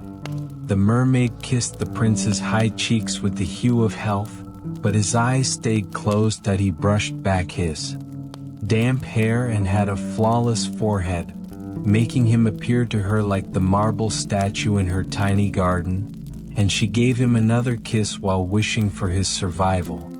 Now they were able to see land. She observed the blue mountains with white snow covering them as though a swarm of swans were resting on them. There were lovely verdant woodlands close to the coast and a sizable structure nearby, whether she couldn't determine if it was a church or a convent because orange and citrus trees were growing in the grounds. The sea created a small bay where the water was calm, but the door stood tall, palms really deep, so she and the charming prince swam to the gorgeous white sanded beach. And she placed him there in the warm sunlight, making sure his head was higher than his body, and several young girls entered the enormous white building as bells rang out. More distant from the coast, the little mermaid swam and positioned herself between some high rows, removed the boulders from the water, and then coated her head and neck with the sea foam so that her tiny face might not be noticed, and observed to determine the fate of the unfortunate prince. She didn't have to wait long for a young girl who appeared scared to approach the area where he lay initially, but only briefly, after which she brought several people. And the mermaid noticed that the prince came back to life and grinned at everyone around him, but he didn't smile at her. She was quite upset that he didn't realize she had saved him, and when he was taken away she sadly dove into the ocean from the large building and went back to her father's castle. Had always been reserved and introspective, but now she was more than when she initially visited the water's surface. Her sisters would always ask her what she had observed. However, she refused to tell them anything, and she rose to the point where she had left the prince. She collected. She observed the garden's fruits ripening till the snow was collected, melt away on the mountaintops, but she never saw the prince, so she went back. Her home was always more depressing than before, and sitting in her tiny garden was her main source of solace. And throw her arm around the exquisite statue made of marble, which resembled the prince, but she stopped caring for her flowers, and they spread out over the twining trails in wild chaos. Their lengthy stems and leaves around the tree branches, making the entire area dark and depressed until she could take it no more, and confided in one of her sisters about everything about it, after which the others learned the secret, and two mermaids quickly learned of it. An intimate friend who had witnessed the festivities also happened to know who the prince was aboard a ship, and she informed them of the prince's origins and the location of his palace. The other princesses encircled Rose in their arms after saying, "Come, little sister." A lengthy road to the water's surface near the location of the prince's palace, which they knew stood. It was composed of gleaming, bright yellow stone that had lengthy marble staircases, one of which extended all the way to the golden Cooper rose over the roof, and between the seas, splendor lifelike marble statues stood on the pillars that encircled the entire structure, and noble apartments were visible through the towering windows, flawless crystal with pricey silk drapes and tapestry hangings. A fountain flung its glittering jets high in the middle of the main saloon, while the walls were covered in lovely murals that were enjoyable to gaze at. Up into the ceiling's glass cupola, which the sun shone through. The water and on the lovely vegetation surrounding the fountain's basin. Now that she was aware of his residence, she spent numerous evenings and nights by the river close to the palace. She would swim a lot closer to the coast than anybody else dared to do. In fact, once she climbed the small canal beneath the marble balcony, casting a wide shadow on the water. She would sit here and observe the little prince, who felt very alone in the dazzling light. She frequently spotted him in the moonlight while sailing in the evening. She peeked out from amid the verdant rushes in a nice boat with music playing and flags flying, and if the wind caught, those who saw her long, silvery white veil thought it was a swan spreading out its wings. On numerous occasions when she heard the fishermen at sea using their torches, they share so many positive things about the young prince's actions that she remembered that his head had rested on her bosom and was happy that she had saved his life when he had been flung roughly half dead on the waves. And how passionately she had kissed him. But he was unaware of all of this and was unable to even dream about her. She became increasingly fond of people, and she longed more to have the freedom to roam about with others whose world seemed so much bigger than hers on their own. They could scale the steep peaks and fly over the sea in ships, which were elevated much above the clouds and the territories they controlled. She couldn't reach the far trees in their fields. She wanted to know so much about sight, and her sisters were unable to respond to all of her inquiries. So she turned to her elderly grandmother, who was well versed in the higher world, which she correctly referred to as the lands above the. If people aren't drowning in the water, asked the little, do mermaids have an eternal life? Do they never die like we do here in the sea? The elderly woman said, they must also die, and their life expectancy is even shorter. Compared to ours, we occasionally live up to 300 years, yet once we pass away, we only become the foam on the water's surface, and we don't even have a grave for the people we care about here. We will never live again since we lack immortal souls, but like the green seaweed, without it, we will never be able to thrive. Humans, on the other hand, have souls that it endures forever and rises in the air after the body has been reduced to dust. As we emerge from the water, we can see all the bright, pure air beyond the sparkling stars. Land of the earth, just as they ascend to uncharted and magnificent places that we will never see. The little mermaid asked me sadly, why don't we have an immortal soul?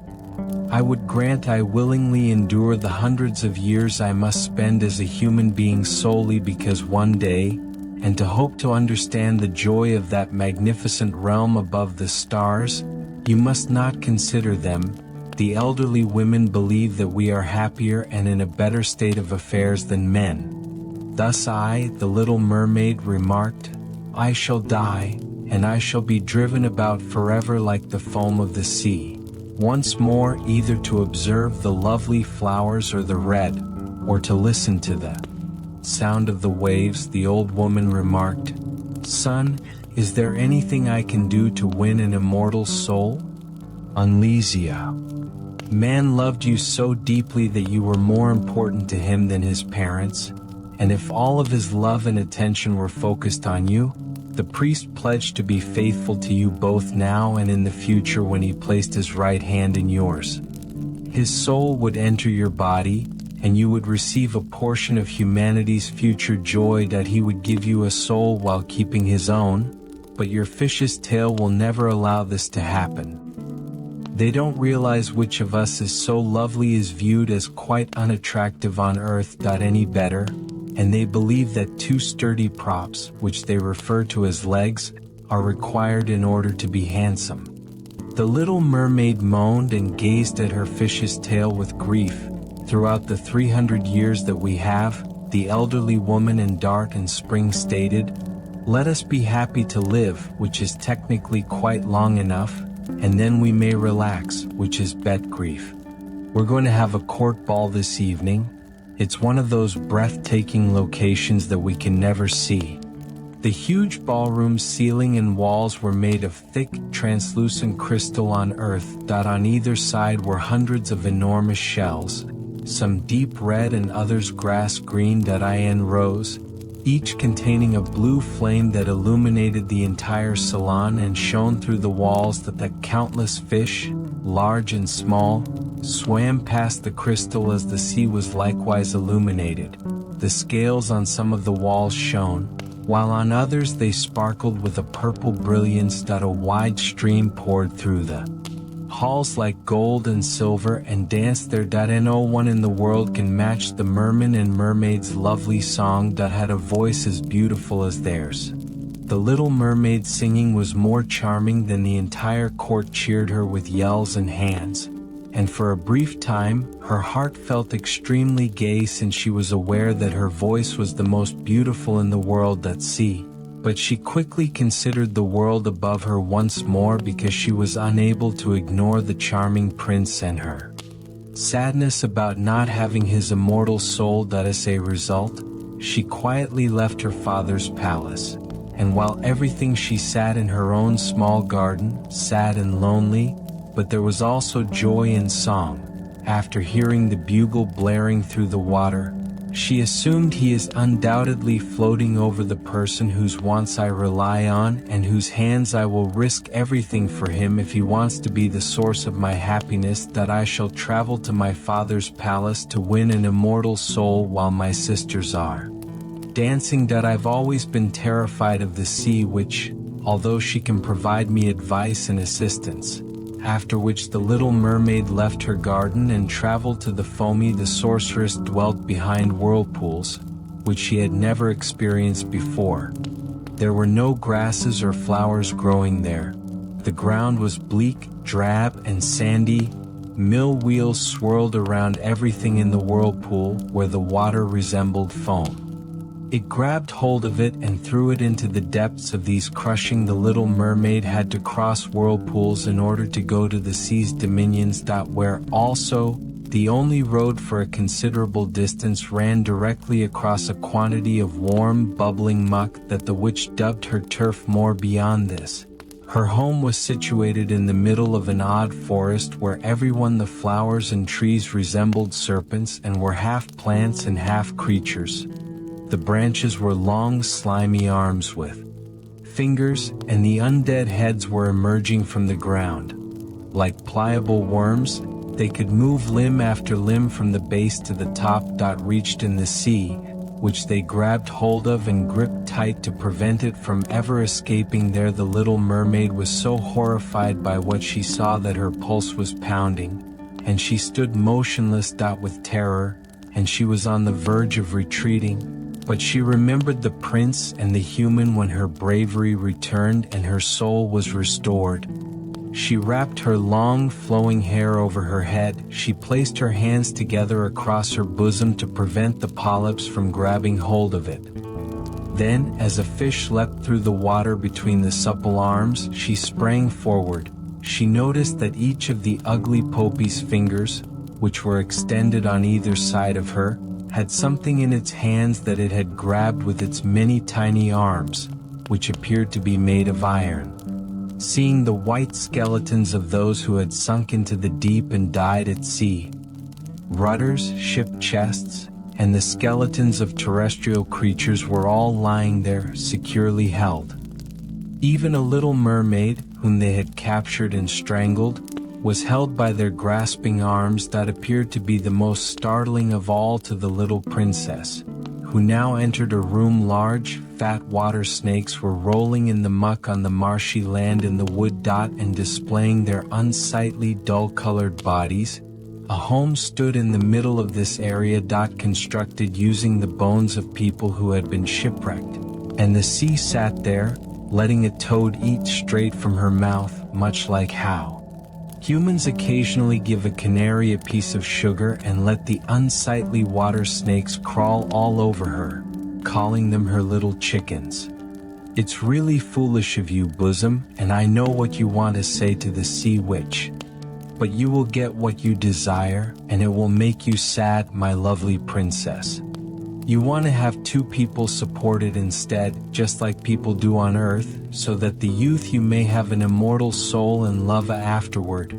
The witch let out such a loud and repulsive laugh that when the witch added, after sunrise tomorrow I should.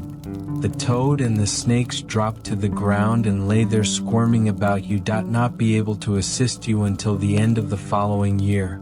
But I will draft which you have to swim with in order to land tomorrow before dawn and take a seat. When you drink it on the beach, your tail will vanish and shrink into what humans refer to legs, and you will experience excruciating pain as though a blade were going through you. But everyone who sees you will think you're the most beautiful person they've ever seen. Never saw you will continue to move with the same exquisite floating style, and no dancer will never tread so softly, yet it will feel like you were treading with each step onto sharp blades, and that blood must flow. If you can handle all of this, I'll assist you. Yes, I will. The young princess responded, and her voice trembled as she considered the prince and the immortal soul. But reconsider, the witch added, since if your form resembles that of a human, you will never make it back to your father's or sister's side via the ocean if you are no longer a mermaid palace once more, and if you fail to earn the prince's affection. He will be prepared to forget his father and mother for your benefit, to love you unconditionally, and to consent to the priest joining your hands that even if you are husband and wife, you won't have an eternal soul on the morning after. Shatter. Frost, you will become frozen on the crest of the world if you marry someone else, and your heart will shatter. The little mermaid responded, waves, I'll do it, and she turned pale as death. But I also need payment, the witch said, and it's not a trivial matter that you have the sweetest voice of everyone who lives here in the sea's depths, I beg you. And you think you can use it to win the prince over as well? But this voice, you have to give me your finest possession, which I will have for the cost of my draft. Needs to be infused with my own blood to make it as sharp as a two-edged stick. Sword? But what would remain if my voice were removed? The little mermaid, I admire your lovely figure, your elegant gait, and your expressive gaze. I'm confident you can. Have you lost the confidence to open your small tongue so that I may enchain a man's heart? Chop it off as my payment, and if it's called the little, you'll have the powerful draft. The witch prepared the magic draft, cleaning by setting her cauldron on fire, followed by the mermaid.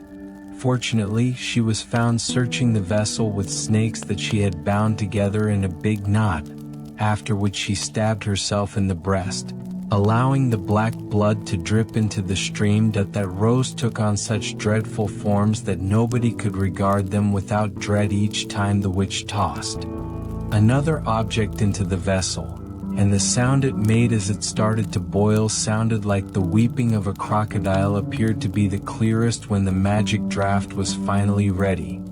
The witch responded, water there, it's for you.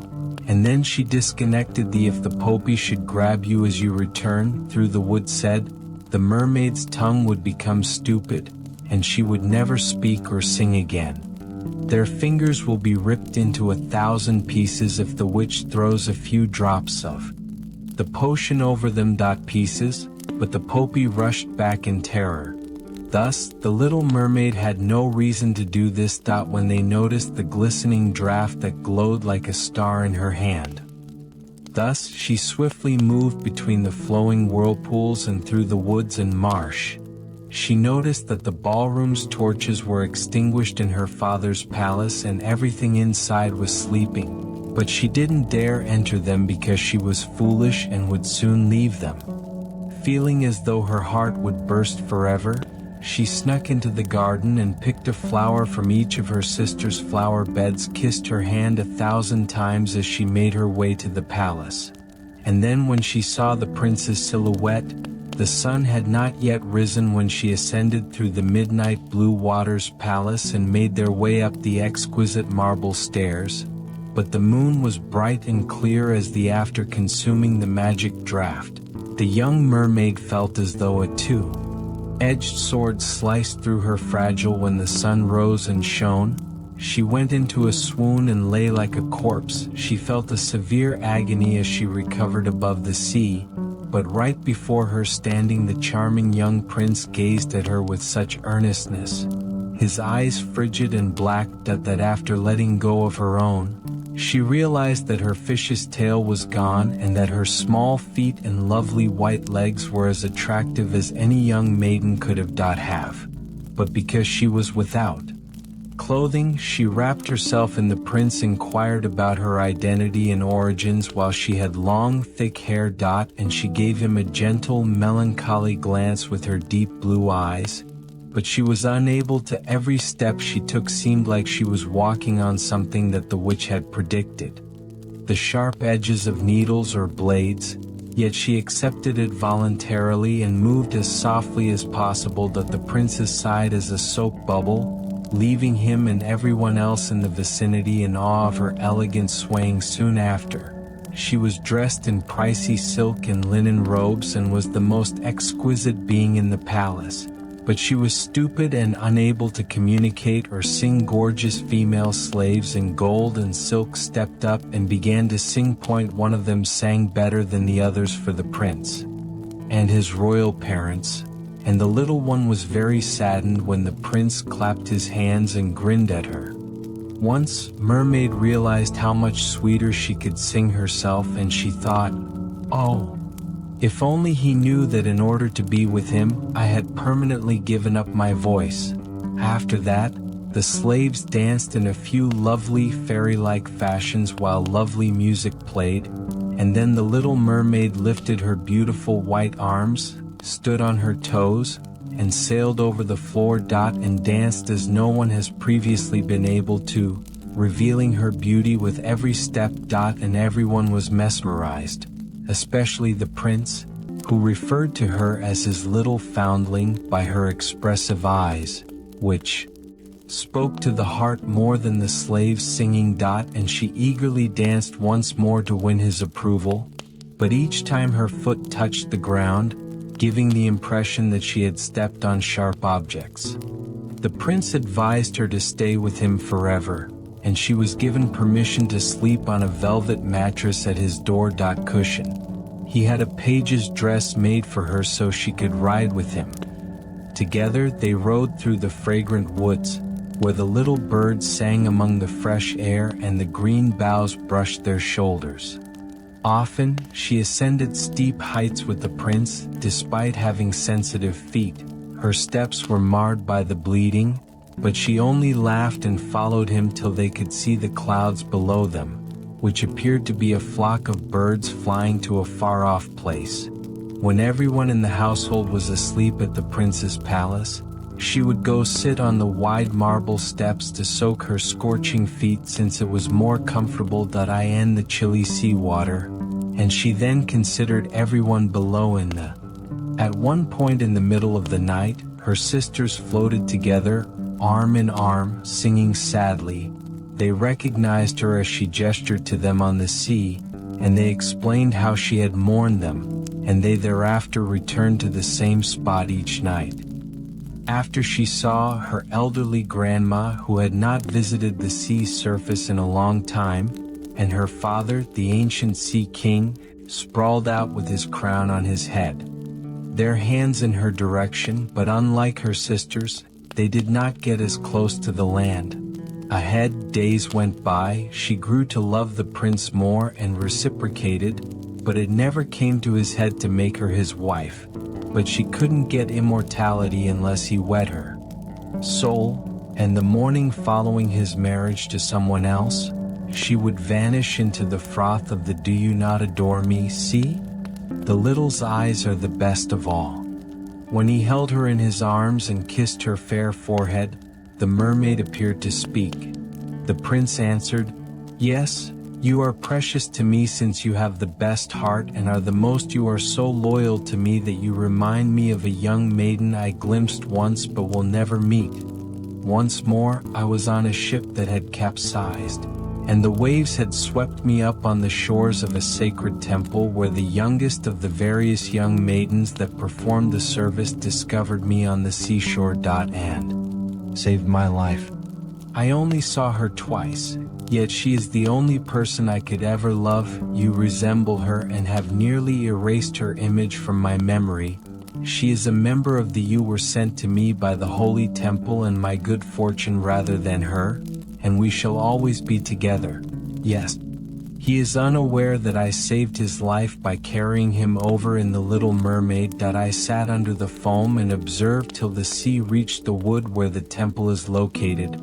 People came to his rescue, and I saw that he loved the lovely maiden more than he loved me. And the mermaid let out a long sigh, but she was unable to cry.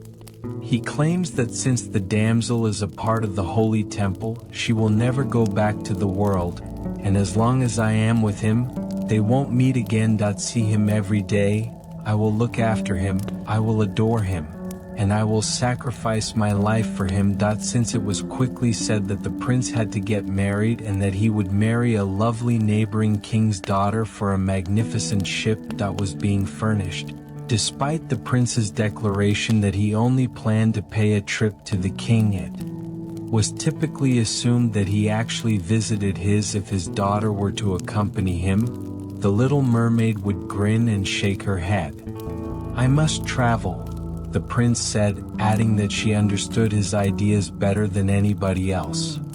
Although my parents want me to see this lovely princess, they won't let me. I can't love her enough to bring her home as my bride since she isn't like the lovely maiden in the temple that you seem like. And if I had to pick a bride, I would much prefer picking you. My stupid. His eyes were so expressive that he kissed her and played with her mouth for a long time. As she thought of eternal life and human bliss, he placed his head on her heart and waved his hair. Aboard the noble ship about to sail, he said, "Soul, you are not afraid of the sea. Transport them to the neighboring king's land," where he informed her of the quiet and the storm. She grinned as she described the divers' observations of odd fish in the deep beneath them. His explanations, as she was the one who understood the mysteries that lay under the sea in the moonlight when everyone on board, aside from the man at the she sat on deck, looking down through the clear water at the helm, who was steering. Believed she could tell her old grandmother's castle from her father's. Gazing at the keel of the ship through the flowing tide while wearing a silver crown. Vessel, after which her sisters appeared on the seas and looked at her while wringing their white hands in mourning. She smiled and called to them, wanting to let them know how content and wealthy she was. But the cabin lad came up and believed it to be when her sisters dove down. Only the sea foam that he saw when the ship sailed into it the following morning. The prince was scheduled to visit the waterfront of a lovely town owned by the monarch. The church bells were ringing and soldiers' trumpets sounded from the tall towers.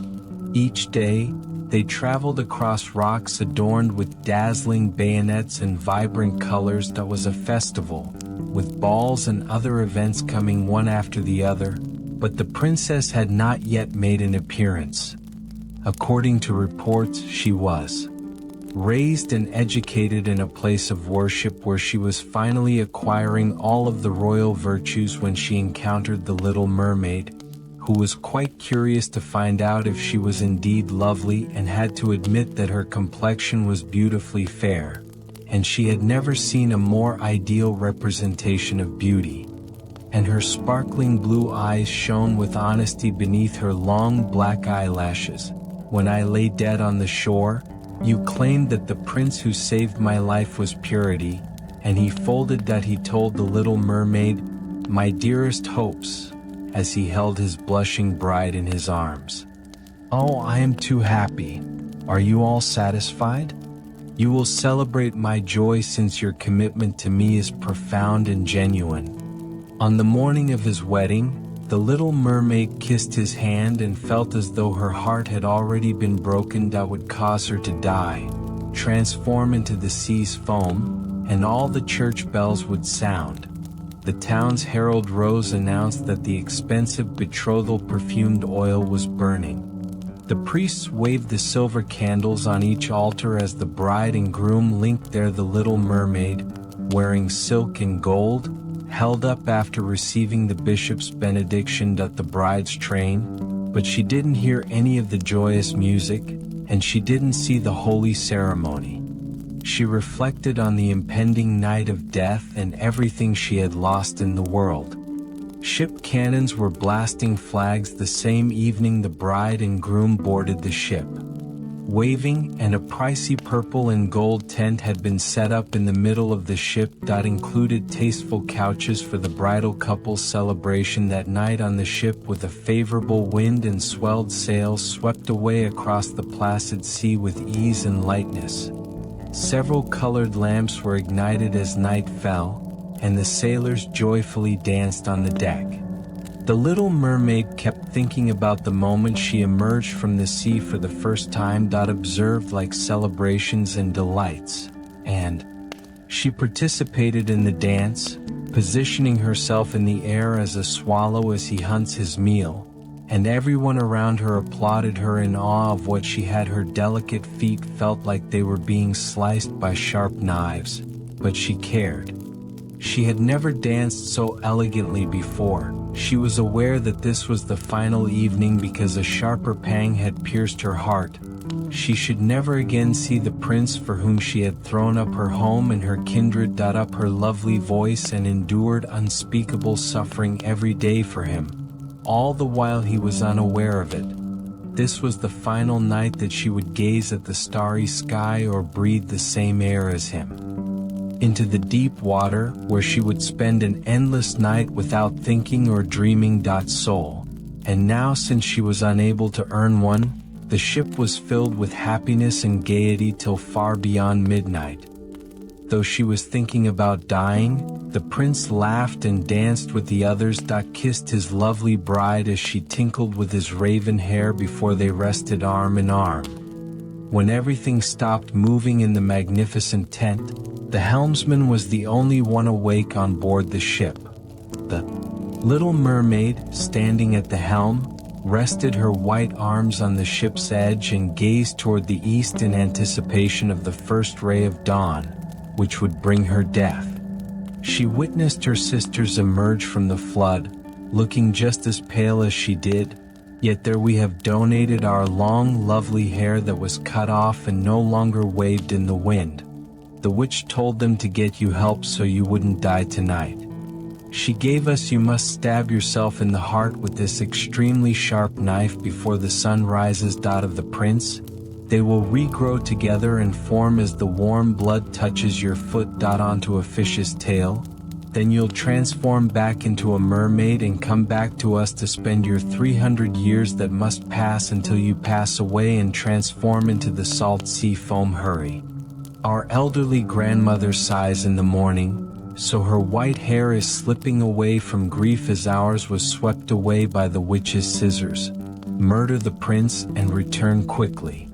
Do you not notice that the sun will rise in a few minutes, and you have to watch for the first red streaks in the sky. Die, after which they let out a long, sorrowful sigh and fell beneath the waters. The little mermaid pulled back the tense crimson curtain and looked up at the lovely bride. She leaned down to kiss the prince's fair brow while she was lying on his breast. Then she glanced at the piercing sky as the rosy dawn rose brighter and brighter. Knife and once again stared at the prince as he muttered his bride's name in his dreams. She was on his mind, and the knife shuddered in the little's grasp. The water turned scarlet as the mermaid threw it far away from her into the ocean. Where it dropped, and the spitting drops appeared to be blood, so she left one more lingering. She gave the prince a half-conscious look before plunging from the ship into the ocean, and as the sun rose above the waves, she felt as though her body was melting into foam, and his warm rays landed on the little mermaid's icy foam. But instead of feeling like she was dying, she saw the dazzling sun and hundreds of transparent, lovely beings drifted all around her. See through them the red clouds in the sky and the ship's white sails. Their words were melodic but too ethereal for mortal ears to hear, and mortal eyes couldn't see them either. The little mermaid thought she had a body similar to theirs and that she kept rising. She questioned, "Where am I?"